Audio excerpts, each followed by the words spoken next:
Hello, you're very welcome to episode 12 of My Generation Gap podcast, where you have me, Stuart Vincent Moore, a 50-year-old Generation Xer, talking art, media and culture with my 18-year-old niece, Harriet Pilkington, who is a member of Generation Z. Gen Z. Gen Z, yeah. Hi Rach, how are you doing? Yeah, I'm doing well. We've had a busy weekend. It's been my boyfriend's birthday, so we've been into Leeds. We went to a bar called NQ64, and it was like an arcade, like a retro arcade bar. Oh yeah. It was really good. So they had like Chucky Egg? I don't know. Donkey Kong? Yeah. All right. Outrun? Yeah, is that the car one? Yeah. Yeah. Is that the one that used to be at Redbeck? Yes. Yeah, because that's what Mum was saying. Yeah. So, dear listener, Harriet's mum is my sister, and the Redbeck Cafe was a 24-hour like truck cafe. Yep. Bikers used to go there. And It's still there. is it still open? Redbeck's still open. Before my gallbladder, we just started going to Redbeck and having breakfast special. You could get a breakfast special at any time of the day, and it was Yeah. a place where you would often hang out after a night out in Wakefield. Mhm. People would get Yeah. a taxi to Redbeck instead of going home. Yeah, 24 hours. You could get a breakfast special at 2 a.m. Yeah, 24 hours. Yeah. It famously had a front door that I think had never been locked. It hasn't got a lock on it, so Yeah. it can't lock. It can't lock. It's just because it's just constantly open. It never Yeah. closes. When I was a kid, when I was about 11 or 12, we used to walk to Redbeck Cafe because it's on a busy road, Yeah. isn't it? It is on a busy road. Yeah, we had to walk like probably a good half an hour walk. Well, it's the Wakefield to Doncaster Road, in the A638, which is a busy main road. Just to play on the arcades, because they had loads of arcades there. So they had Yeah. Operation Wolf, Super Hang On. Operation, Operation Wolf, yeah, it's like a shoot 'em up. Operation Wolf and Super Hang On. Super Hang On was like a motorbike game, like a motorbike Oh, racing game. right, yeah. I think they had that as well. They had loads like Mario. They had what's the air guitar one? A guitar, I guess. Air guitar, yeah, don't yeah, air know. guitar. No, it was really good because it's a bar as well. No, it was a really good time. We played pool as well. We had pool. Yeah. But then last night, I got back from Warwick. I'd been down to Warwick. I've been all over this weekend, and I was really tired. And I got into bed. Thought I might send my mum a cheeky message asking for a cuppa. Like, so I wrote her a message. I says, because you love me so much, will you make me a cup of tea? Yeah. And put 3 kisses on the end. Then about 10 minutes later, I thought, she's not replied, which either means her phone's upstairs, in which case I'll just go downstairs and make myself a cup of tea. Yeah. Or I've sent it to the wrong person. Who would you send it to? My therapist. Which is probably one of the worst people to send. Yeah, I'm independent. Yeah.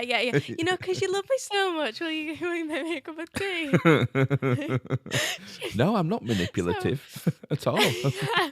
I'd realised 5 minutes later she'd seen it as well. I think she was just thinking, what do I even put to this? Oh, yeah. How do I do this ethically? Yeah. I said, I'm so sorry, I meant this for my mother. I shall see you tomorrow. Because I had a session in today.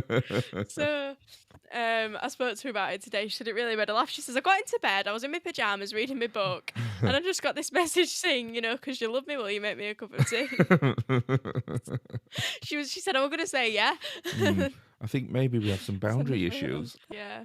I've had a good week, H. It was a Derby Comedy Festival has begun, Yeah. and I did a show last night. Oh, did you? Did you get any laughs? Any good laughs? Yeah. I didn't do any good. jokes about Norfolk About boating the Norfolk- holidays. Norfolk B roads.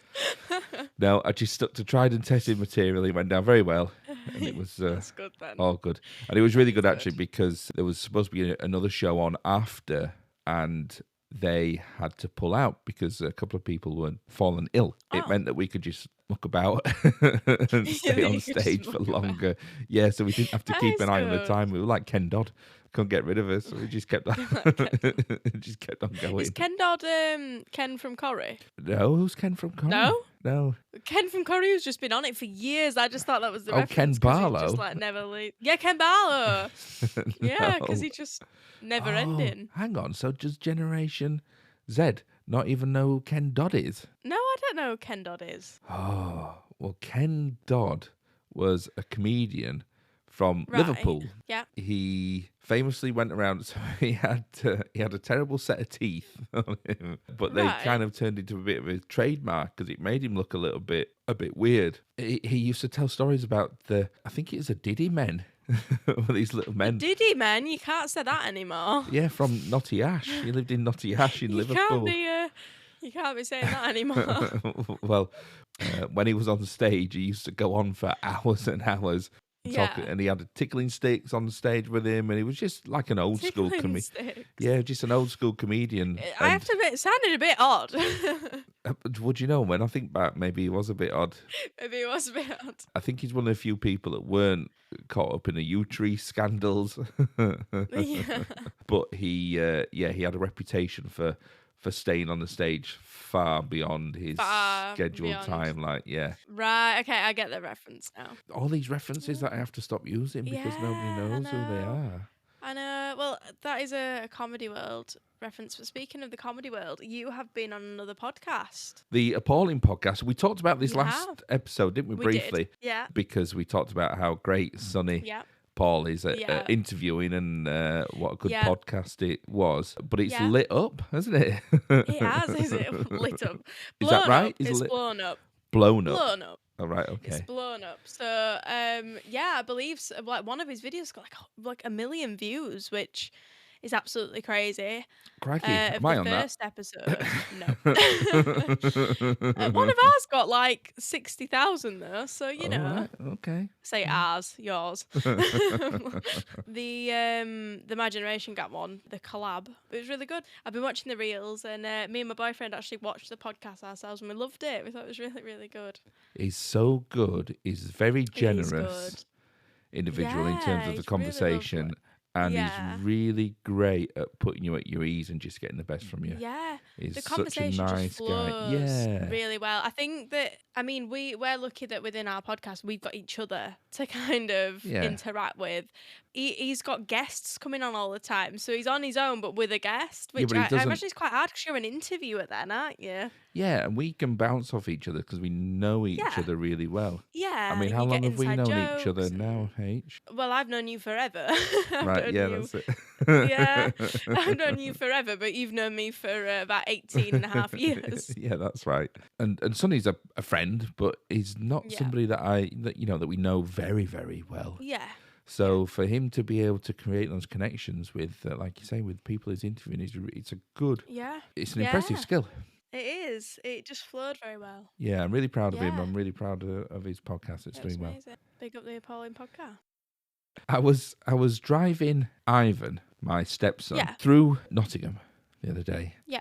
And we'd gone through a part of Nottingham called, I call it Basford. Basford? What's it actually called? Basford. Right. There's Basford and there's Old Basford. Well, it's like there's a place in Nottingham called Totten, and I always just call it Totten. I would say Totten. I wouldn't say Totten. I'd say Totten. And That's Gotham and not Gotham. Gotham. You've got to say Gotham. No, it's Gotham. Gotham. Yeah, but you've got to say Gotham. People from Gotham get very upset if you call it Gotham. Oh, right. Have you made that mistake before? No, I haven't really. I'm only messing around. But it is what Gotham City is based from. It is. Is it? Yeah, it actually is, yeah. Really? In a roundabout way, yeah. So Gotham's based off Gotham? Yeah. We're driving through Basford. Yeah. Now, if you put Basford into Google Maps, it's like a really small area of Nottingham. And it's essentially, it centres around a crossroads in the middle of this. Really? And then another road, and another road joins it. So it's almost like 5 roads come together in the middle of this place. Yeah. And then right next to it, there's the tram line runs straight through the middle of it. Right. And then also the train tracks and level crossing. Oh my Lord. So there's a set of traffic lights. Yeah. There's a set of traffic lights. It takes ages to get through. You're just sat there waiting for train, tram, car, train. Yeah, I see. It's our turn for the lights now. And then the level crossing goes, and all the gates shut down. You think, oh no. And then the gates go up again. Right, we're off. And then the tram comes past because the tram takes priority over the lights. You think, oh no. Anyway, so we were sat in this traffic jam for ages. Yeah. And to the side of us, looked out the window, and there was a shop there. And I said, oh, Ivan, that shop's no good for you, is it? And the shop was literally called, now Ivan's a vegan, And this shop was Right. literally called Yeah. Fish and Meat. Fish and meat. That was it. It wasn't called So- Baseford Fish and Meat Store. No. It wasn't called, No, not a name. yeah, Not like Danny's Fish and Meat Store. Danny's Fish and Meat. Yeah. It was just fish and meat. Yeah. But it had it had this crazy picture on the side of it. Right. And we were like, oh my God. Now, I'm going to show you this picture, H. So Right. We shall put it in a reel for we'll put those it listening. in a reel, or we'll put it Yeah. on, we'll link to it. Yeah. So I'll put this, hopefully you can see my phone. First of all, describe what you see here. A child with horns. Well, that picture's obviously been like photoshopped out of something else. You can see Yeah. so it's really weird. But Why was that on a fish and meat shop? but wait, yeah, because I'm going to zoom out and I'll show you the rest of the shop Right. picture. Right, so there's a child with like kind of goat horns, I suppose. And if you Yeah, zoom out a fish little and bit, meat. what she sat in front of. She's holding a massive fish. No, actually, well, now I'm going to zoom out a bit further because she's actually not holding a big, massive fish. H, what is she doing? Oh god. I don't even know. I can't even. She's eating a big raw massive fish. Yeah, so she's sat in front of a big, massive raw fish that's She's just on a just table. got a knife and a fork in her hands.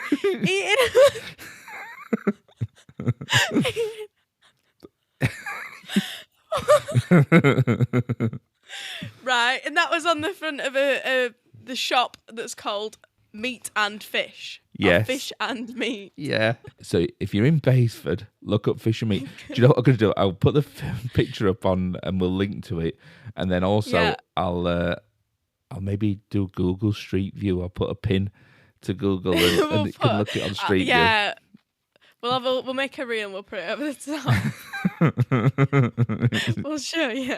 Yeah, and it made me think about all like the weird signs and things that make you go Yeah. wrong. Because also, me and Caroline, Caroline, my wife, we were taking Yeah. Ferdinand the dog for a walk Yeah. on Saturday to Woollerton Park. Yeah. Yeah, now very Woollerton nice. Park's a great place. Talking about Gotham and Batman, Woollerton Hall, the house in Woollerton Park, is Yeah. actually where they filmed the Batman films. Really? Yeah, it's Wayne Manor. So you know where, and me and right, Caroline got married there, Yes. if yeah. you remember. Vaguely, yeah. Yeah, and in fact, in that room where we got married, Yeah. it's a cafe now. Is it? Yeah, again, I'll put the Ah. picture up online of in the cafe where we got. Yeah, it's that room where we got married. They've turned it into a cafe. I think Oh. we were really lucky getting that room to get married. I think they had this spare room in Woollerton Hall. They didn't know what to do with it. Yeah. And they were thinking, should we use it for events? Should we do it? And I think we were their test for weddings. So they yeah, they gave us that room for like next to nothing. Really? Yeah, and all the chairs and everything. They did loads of stuff. Yeah, they'd for laid us. it all out with like, yeah. All the chairs were set out for us, and the room was there and everything, and for the whole day. And they charged us like £100. Wow. Yeah, Yeah, maybe you were like their kind of, maybe that was their, yeah, wedding test. yeah. And I think maybe somebody thought, hang on, we didn't make any money from this because the only charged us, so we'll turn it into a cafe. Yeah. Uh, Actually, yeah. But we were walking through the grounds. We were taking Ferdinand for a big walk. Yeah. In one part of the ground, because the grounds are massive, there was a whole like arena fenced off. Right. And a big, massive queue. I have to stop using the word maca. A big maca queue, because Caroline doesn't Big know what maca maca means. A big maca queue of I'd people get what you meant if you said Macaque. waiting to get in to this Yeah. arena. Me and Caroline were like, what's going on? Yeah. We headed over to one of the stewards in a fluorescent jacket. And I said, what's going on here? Yeah. What is it? What's in the arena? And he said, it's Iwen. I went.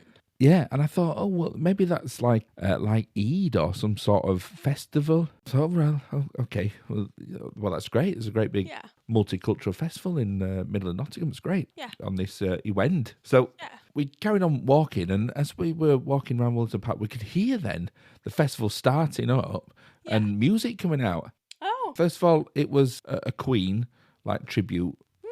And then they were playing like Kings of Leon and Sex on Fire. Yeah. Your Sex is on Fire. Yeah. And I thought, well, that's not really the type of music you'd hear at some a religious festival. Yeah. So I went over to another steward in a flesh jacket and said, mate, what's going on? What's the arena? He said, oh, it's the Sausage and Cider Festival. The Sausage and Cider Festival? Yeah.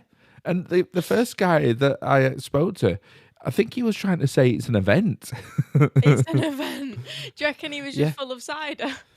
Well, or sausages. Or sausages.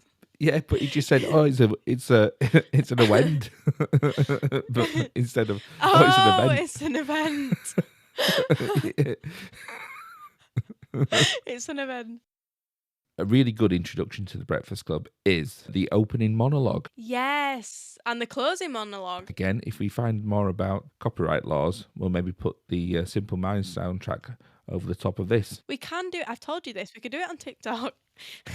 Dear Mr. Vernon, we accept the fact that we had to sacrifice a whole Saturday in detention for whatever it was we did wrong. But we think you're crazy to make us write an essay telling you we think you are. You see us as you want to see us, in the simplest terms and the most convenient definitions. But what we found out is that each one of us is a brain and an athlete and a basket case, a princess and a criminal. Does that answer your question? Sincerely yours, The Breakfast Club. So that's good, isn't it? I'll summarise The Breakfast Club. Because The Breakfast Club was released in 1985, so by the time I got to see it, it was like peak teenagehood for me. Peak teenagehood? Well, yeah, because I was like 10 when it was released, but I didn't see it until it was a couple of years later, because unless you saw it at the pictures, back in the 80s, unless you saw a film at the pictures, you didn't get to see it until like 2 years later, at least, maybe even longer. Really? Before it got released on like VHS. Yeah. And then maybe 3-4 years later when it was put onto telly. Really? So it would kind of go through time periods of like cinema, CD, telly. If it was a good film, I'm assuming it would go on telly. What do you mean by CD? Oh yeah, not even CD. No. That's my generation. You mean like DVD? Millennial, isn't it? Yeah, DVD. DVD. Yeah, so I got to see The Breakfast Club when I was about 13, 14 years old, and it was on telly, and somebody had a VHS copy, or you taped it off the telly. Let me summarise it. So it follows 5 teenagers, and they are... The Breakfast Club is a name given to Saturday morning detention. There's the sporty one, there's the nerdy one, the clever one, the princess one, who's all popular, there's the quiet, weird one, and there's the bully one. They're all thrown together on a Saturday morning detention, and then lo and behold, once they get to know each other and they humanise each other, then they sort of become friends. They develop a friendship. The whole film is just basically those 5 people mucking about in Saturday detention. There's 2 other characters in there. There's the janitor and the deputy head. But apart from that, it's just those 5 kids. So what did you think of it, H? Well, one of the things I noticed is the fact that it's kind of set in one room. I know they kind of go into a couple of other parts of the school, but more or less it's all in that room. Yeah, it's like a prison movie, isn't it? Yeah, and I think they were probably trying to kind of go for that in a way, because they're trying to show that, you know, these kids were... I don't know, but it just makes it a whole lot more interesting, because you see them, like you said, bond over certain things that you necessarily wouldn't bond over unless you were trapped in a room together. Well, I think it's sort of like symbolic as well, because at the beginning they're all trapped in themselves as well, and as they get to know each other, then they explore the school. You know, they break out of the room and explore things, and in their groups and things like that. So they gradually spread out throughout the school as they gradually grow and learn about each other. Yeah, I found it really interesting kind of how they all had things that you wouldn't assume about each other. So like the popular boy, is it the jock? Is that what they're called in America? That's right, yeah. So his name is played by Emilio Estevez, and his character name is Andrew Clark. Yeah, so Andrew Clark, I found that his character was like, you look at the start of the film, what his dad says, and then how he explains it to the other kids, and he's like, he's actually really lovely. He doesn't want to bully anyone or anything, but he'd done this horrible thing to somebody else, and then it kind of ate him up inside, and that's why I ended up there. And then you got the high achiever, the nerd kid, who then explained about actually how much pressure his parents put him under. And back at the start of the film, when they're all dropped off, the pressure, you can see it in his mum when she says, you know, make sure you find time to study and da-da-da-da.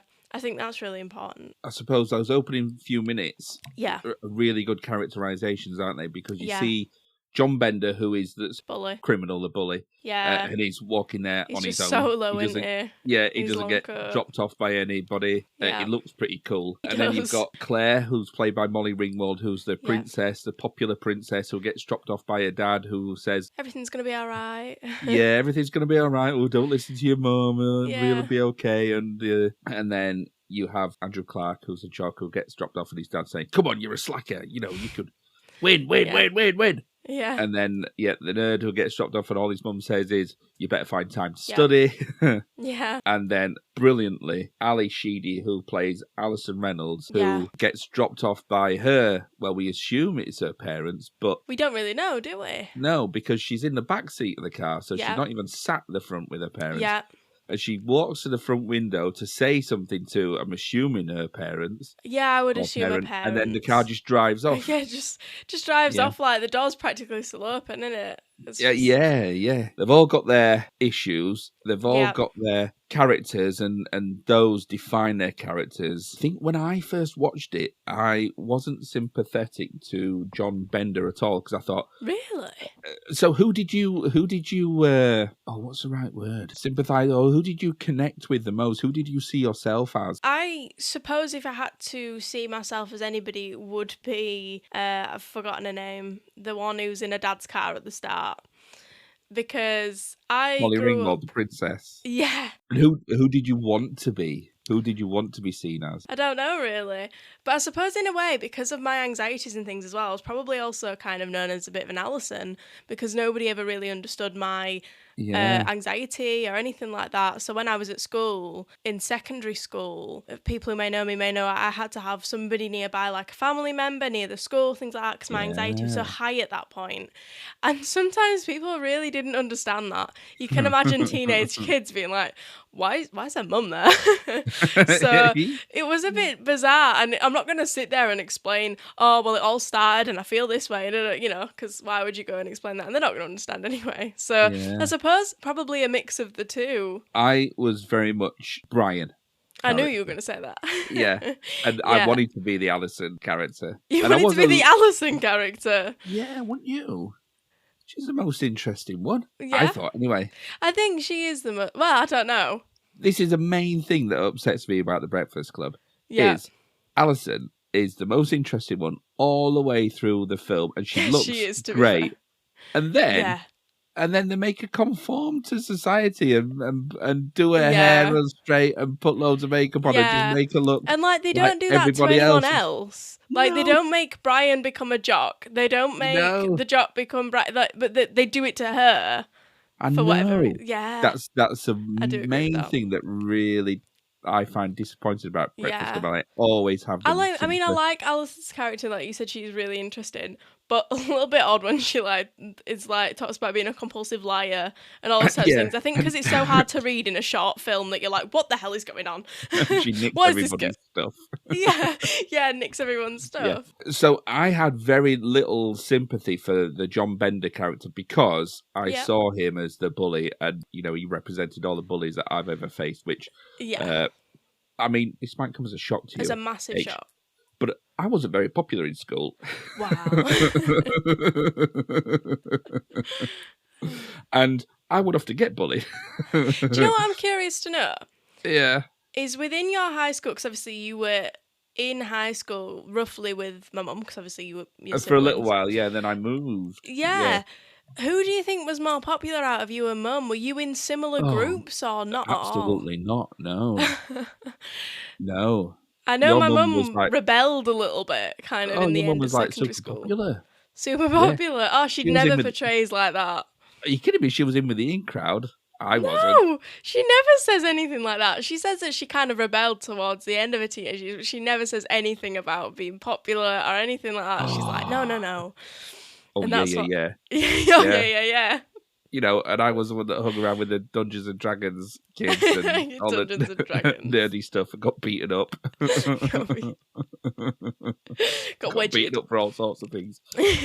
Yeah, so John Bender was like, here's a bullet, and then I'd see him get his comeuppance because, he'd have to face there's that scene, and it's when I saw it recently, and it really flipped the film for me because the deputy head is really awful. He's crazy. He's not awful. He's batshit crazy. Yeah, he threatens to beat him up. Yeah, he just like lets all his insecurities out on the children. Oh, yeah, what a nasty piece of work. But then also, there's a really interesting scene quite early on in the film where John Bender is ripping up a book. Yep. And somebody says, you shouldn't do that. And he's gone, oh, I love to read or something like that. And the book is a book by Moulier. And Moulier wrote The Misanthrope, which is a French play. And it's all about the misanthrope who is somebody who breaks down society's barriers. He really hates people who hide behind like social etiquettes. And I suppose that is what he kind of stands for. And that's what he does all the way through. Bender does that. So the Misanthrope is all about that. It's all about this character who breaks down social etiquettes. Yep. He really hates it when people aren't being true. The kind of doing all these niceties, being all polite and nice, not being truthful and not showing their true self. Really false. Yeah. And then it's only when he like challenges all the other kids in turn. He challenges the jock. He challenges everybody all in turn. Sometimes a little bit horribly, but he does it. And then they break them all down, see their vulnerabilities, and then they all connect with each other. Yeah. So I think almost John Bender representing. Yeah, he does come away as a hero of the film, doesn't he? With the fist bump at the end, which is sort of quite iconic. Now, I'd never seen it like that. I get what you mean. Yeah, I didn't see it like that. I know he is seen as the hero, but I don't think I understood completely why until I watched it. Yeah. Just recently. I understand the fist bump now and that and all that. Yeah, I do get that now. I mean, there's some weird scenes in it that I don't like. Like, he's really mean to Molly Ringwald all the way through it, and then she goes in and kisses him at the end. That's a bit weird. Yeah, like he's just sexually harassed her for the full film. But in the 80s, I suppose it was a lot more normalised, so... Yeah, and there are some bits in there where you think, oh, hang on, some of the language and some of the things that are said, and he does sexually assault her at one point. Yeah, an underage girl. Table, and you think, that's not okay. Yeah. But he put those things aside. He's the one that breaks them out. He's the one that makes them challenge authority. Yes, I get what you mean. He's the one that allows them or forces them to be their true selves and reveal their true selves to each other, therefore breaking down stereotypes and allowing them to be vulnerable and then creating these friendships with each other. So I think it's quite a beautiful film in that. Yeah, I'd agree. Respect. So I kind of re-found it. I'd always liked it because, of course, when you're a teenager, there's loads of lines that you use from the film. There's the one where, you take your hand and you point your middle finger down like that, and then you say, can you hear this? Oh, do you want me to turn it up? And turn it around so you're giving somebody the finger. Or you say, oh, yeah, just 2 hits, me hitting you and you hitting the floor. Oh, yeah. There's all these lines that you would take that you end up quoting. That you end up quoting, yeah. And there's that, it's a really great scene, and you see Bender's vulnerabilities in the scene where the teacher is saying, look, you've just, because he's cheeky to him and he says something like, any questions? The teacher says, any questions? And Bender says, yeah. Does Barry Manilow know that you nick his clothes for a Yes, that's near the start of the film, isn't it? Yeah, and he says, right, you've just got yourself another detention. Do you want any more? And he goes, yeah. Yeah, and he gets ends up with 15 or something now. Yeah, and you see him challenging authority, but then actually you see his vulnerabilities because you think, well, actually he's probably safer being in detention because he's not around his dad who abuses him, and it's that whole thing. What do we say every week, H? Monsters are created. Because he's treated monstrously. Yeah, and that's it. And not only that, but I suppose when you're kind of in a situation like he is, where at home you're known as a certain way, and then at school you're known as the naughty kid, say, that you then feel like, well, that's it now. So that's his thing. So he's like, okay, give me more detentions. Do it then. because, like you said, he's challenging authority, and he's like, he doesn't want to conform at all. So I saw him in a new light, and that scene where the deputy head has him in that storeroom, and he's saying, "You just wait. 5 years' time, you will have left this school. You'll be in a bar, and I will see you, and I will beat the crap out of you." And he looked absolutely terrified. And I think when I was young, when I was like 13, 14, getting beaten up by John Benders every other day. Yeah, I was thinking, John Bender, that'll learn you. Really? So that's how you saw it at that age, because of because you were on the other. Yeah, because I was on the other side of it. I was the one getting beaten up by John Benders all the time for whatever reasons. I won't go into them because some of them are pretty nasty. But then seeing it now, and I thought, well, what else could John Bender do? And this head teacher shows no compassion, no understanding, no empathy, just absolute contempt for a child. And not only that, but it's kind of like self-hate that he just takes outwards and takes out onto the children. And then I love it when the janitor says to him, the janitor's there, he's like, you do realise that one day these children are going to be the future of like the world. They're going to be looking after you when you're old. And then he's like, I like the caretaker character, He's good, When they're like, "Oh, you're just a caretaker," the kid, I think it might even be John Bender who says like something basically along those lines, and he says, "Yeah, but I know everything about everybody." But then also, did you see? I think near the start of the film, there's a picture on the wall, and that caretaker character got like Student of the Year. So he's there because he wants to be. Let me ask you a question, H. Yeah. Have you ever danced so hard that you smashed a window? No. Let me think. No. I think that's a wonderful scene. I think some of the actors have talked about how they wish that dancing scene wasn't in the film. But dancing like that, losing your inhibitions, is a real way of it is actually losing your inhibitions. It's making yourself vulnerable. It's allowing people to see you when you're dancing and kind of forgetting who you are and just letting yourself go. It's a really good It's really scene. vulnerable. I love that scene. I know it's a bit crazy where he dances and then screams so loud he breaks a window, and then that never gets mentioned. But and then it's just never mentioned again. The window must be just like fixed. Janitor's job. I don't like to dance. I struggle with dancing. I don't know what it is. Yeah, but that's the thing. You don't have to be good with dancing. It's just the fact. Well, that's it. It doesn't matter, does it? It's the fact that you're doing it, and you're allowed to do it, because if you felt self-conscious in any way, or you felt like you were being judged, you would not be able to do it. That's the whole point in that scene.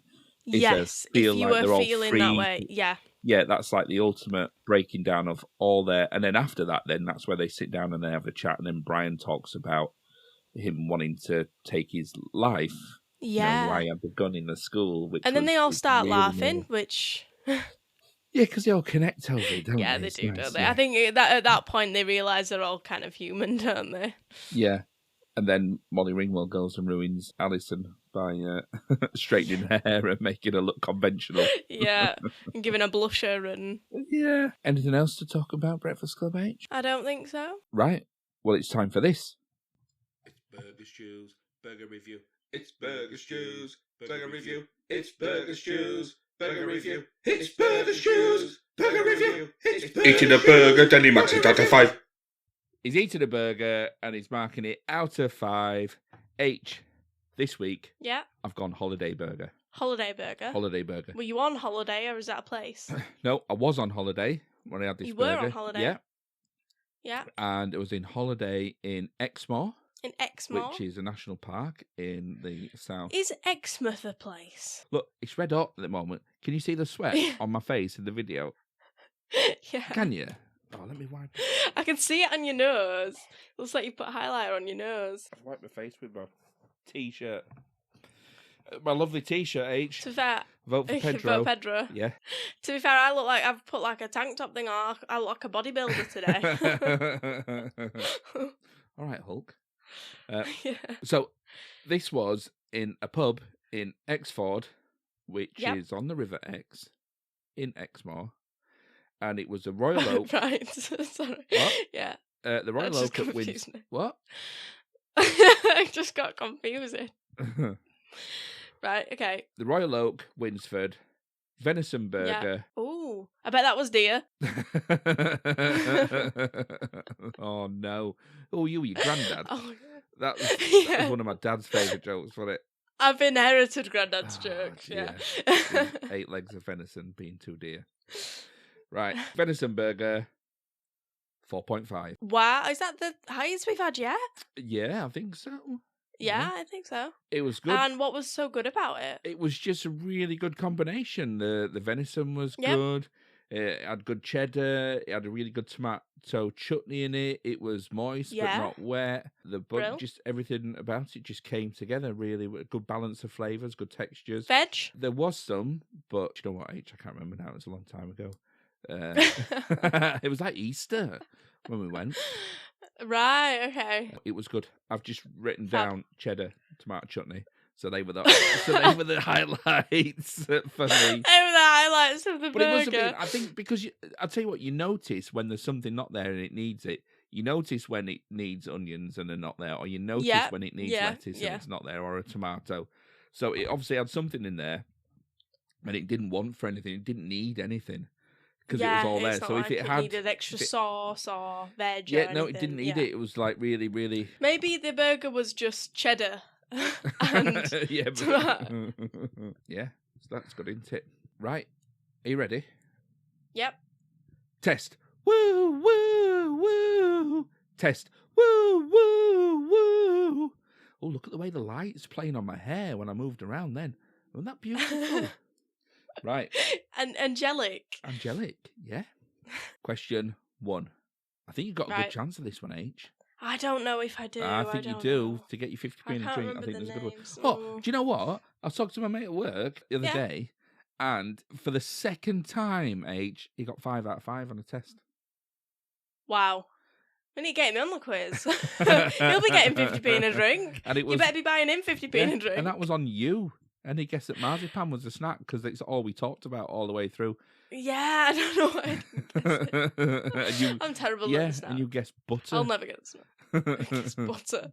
Well, that's even better when I quoted that video about it being butter when it wasn't even butter. Right.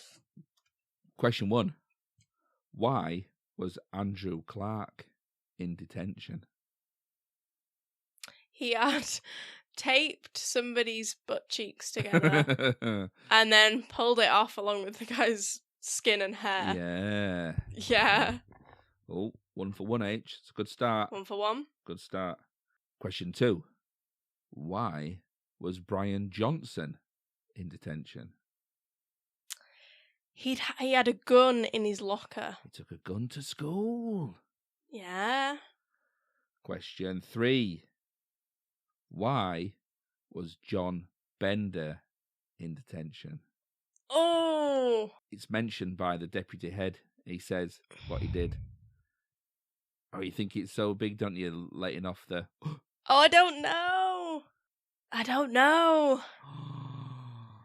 I can't think. Did he... Okay, I'm going to say he argued back with a teacher. No, he let off the fire alarm, H. He let off the fire alarm. I didn't know that. Oh, 2 for 3. You're not going to get your 50p in a drink. Oh, well. Anyway, that doesn't mean you shouldn't still try. Why was Claire Standish in detention? Oh, Did she cheat on a test or? No, I'll tell you who says it. It's her dad says it to her in the car. Why she's in detention? He says, "Well, you shouldn't have." No, gone. I've lost it. Oh, and your mate from work will be getting all of these, laughing it up. Yeah, and do you know what? I think he'll get my snack as well. So she was in detention because she skipped class to go shopping. She bunked off to go shopping. I didn't hear that bit. And then of course, I course was clearly paying more attention to the end of the film. To the start. And that's a really great thing about Alison as well, is that she didn't even have detention. She just she didn't have one. I'd have got that question right because she had nothing better to do. So, final question, H. What snack did I eat whilst watching The Breakfast Club? Right. I'm going to give you a clue, H. Yeah. Because there's a really big clue in The Breakfast Club, because I ate the same snack as one of the breakfast. It's gonna be Brian. But I can't remember what he ate. Yeah. Do you remember? Because John Sandwich with no crusts. Bender had the cut. But I can't He had remember what was in the sandwich. It was PB&J, wasn't it? Oh. But that's not what I had. Oh. He has soup, because you remember Bender gets his lunch out and says, "What we having?" Yeah, and he's got yeah. soup, peanut butter and jelly He's looking through all sandwiches, his and food. he says all the major food groups are represented here, Brian. Yes. Yeah. But no, I didn't have that, eh? I had what Alison has, which was sugar sandwiches with cereal. Sugar sandwiches with Well, cereal. there were pixie sticks, That's my diet at the minute. which is basically sherbet sandwiches with cereal in it. So I had sugar sandwiches with some cereal in as a tribute to Alison. As a tribute. Yes, they're good. I used to have sugar sandwiches all the time growing up. Sugar sandwiches. Really? Yeah. Is it like icing sugar or No, just just normal sugar. sugar? Just bread, butter, sugar sandwiches. You never had a sugar sandwich? I've never had a sugar sandwich. Yeah. No, but I've never had Maybe it I'll with go cereal try that. before. I mean, I've had cereal sandwiches and I've had fancy sugar cereal sandwiches, now. but I never mixed the two together, and they were a good, good combination, H. I meet so many doctors on the daily, and by doctors I don't mean actual doctors. I mean people telling me what to eat because of my diet, because of my gallbladder. They go, "Oh, you shouldn't be eating sugar," and I'm like, Karen, do you know what I mean? If I want to eat sugar, I'm going to eat sugar. Yeah, I have a very small diet of things I can eat, so I will enjoy things I can eat. Yeah, don't take the one joy away from my life. Yeah, I don't smoke, I don't drink. They've taken food from me. What do you do? Yeah. Right. Taking chocolate from me, taking crisps from me. I'll just stir up my Spanish latte. H, I think we're all done, apart from what's your telly been?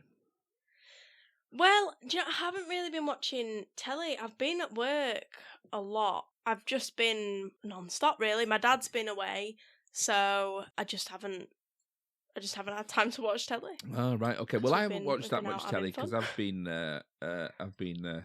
busy. But I went to pictures.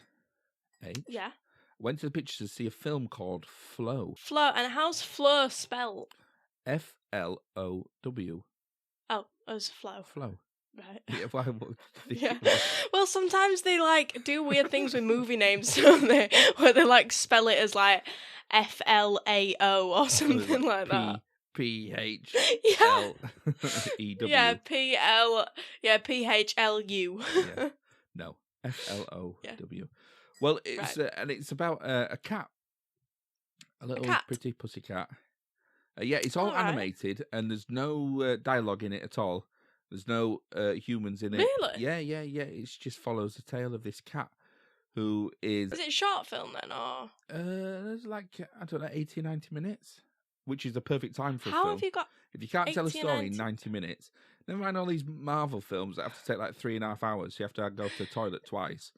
If you can't tell a story in 90 minutes, you shouldn't be writing films, mate. So Flow, just follows this cat. It's really beautiful. The animation's really beautiful, and it follows a cat. It's obviously in some futuristic landscape where there's no humans around anymore.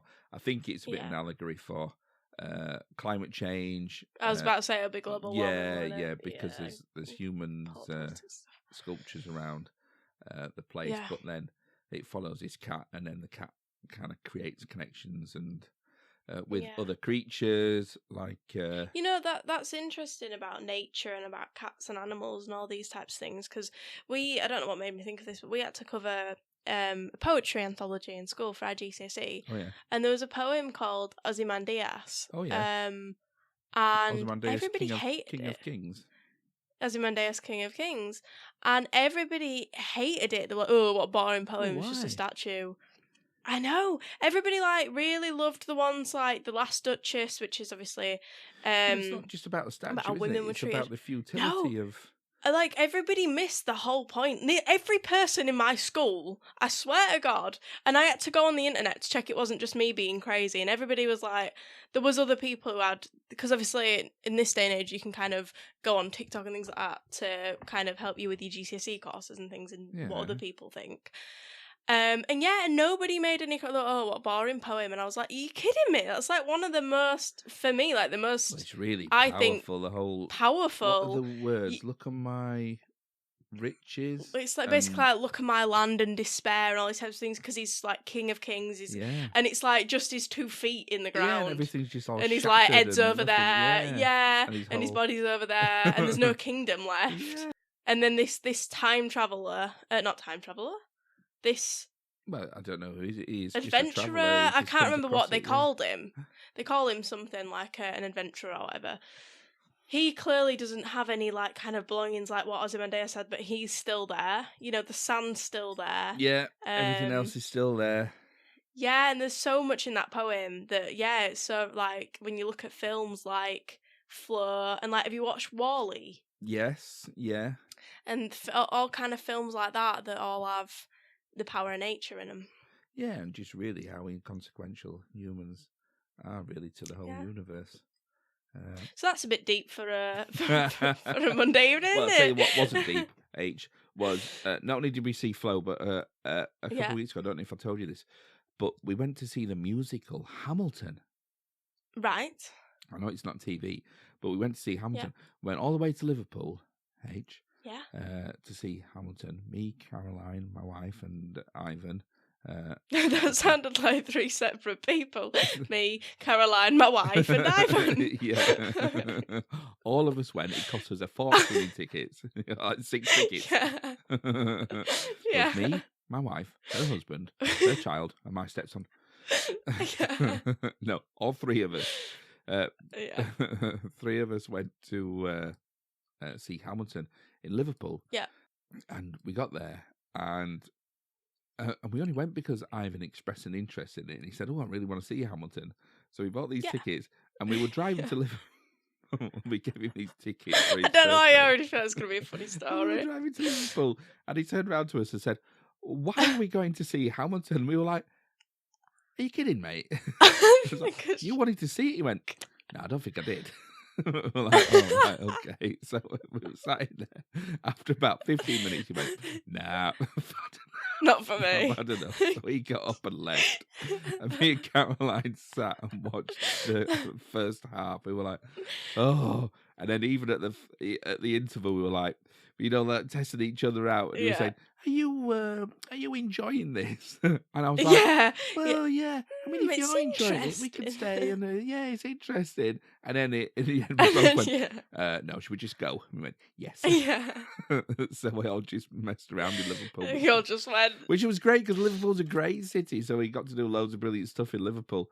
Sometimes days like that are better when things like that happen. Yeah. Like, I feel like a lot of people are so regimented on time schedules and things like that. And sometimes when the most, like I have panic attacks. Sometimes when something like that happens and your day suddenly changes, sometimes it's like really funny and you have like really good times and things. Yeah, so You're don't not in any recommend time Hamilton. constraints. Although it's really popular, isn't it?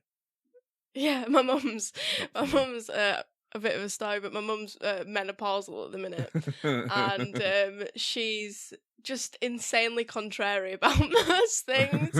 And I said to her yesterday, I went, "Oh, it was like a really sunny day. Oh, do you fancy going up to Leeds and go shopping with me?" And she was like, "No, I do not." And then about 10 minutes later, she came into my room and she went, "Yeah, I'd really like to go. I don't know what just happened." She's just like, "Do you want to go shopping with your daughter on a sunny day into Leeds whilst your husband's on holiday?" Let me think. Yes. Just, I don't even know why I said no. And then did you say, "And were you really popular at school?" And she went, "No." yeah, no, I was not. And then you went, "Yeah, I can see why." yeah. All right, Mum. Yeah. Right. Well, I think we'll call it a night there, H. Yeah. Right. So, how do people get in touch with us? They can email us at mygenerationgap@gmail.com. We have an Instagram, which is mygenerationgap. We have a TikTok, if you want to find us on there. And that's also, I do believe, My Generation Gap. Or if you know either of us personally, or Stuart as telepathic, then just contact us that way. Yeah. Do you know what? I've just committed myself to an hour show. Have you? An hour show? Nottingham Comedy Festival. So Is that your first hour show? it will be. What's the longest you've done so far? Like half an hour. Half an hour. Yeah. So. How are you feeling about that?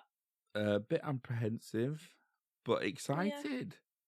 I suppose I've just got a bit worried that I'm not going to be able to get my jokes down and tested before then. Oh, because... Don't tell the B-Roads joke. Well, do you know what? I did do it again the other night, didn't I? Did you? How did it go? Nothing. Nothing. Nothing. Yeah. Nobody's messaged to workshop it or anything, so... Yeah, fair enough. Right, I'm definitely going to drop that. Right, so unless I build a whole set around it. No. It's not worth it. Drop the B-Roads. All right, okay. Right, night. Right then. Love Night. you. Bye. Love you. Bye.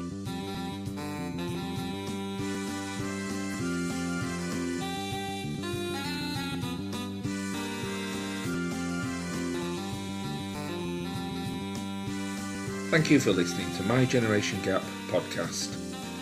You can contact us by emailing mygenerationgap@gmail.com or podcast production by Stuart Vincent Moore, music by Andy Dawson, artwork by Harriet Pilkington.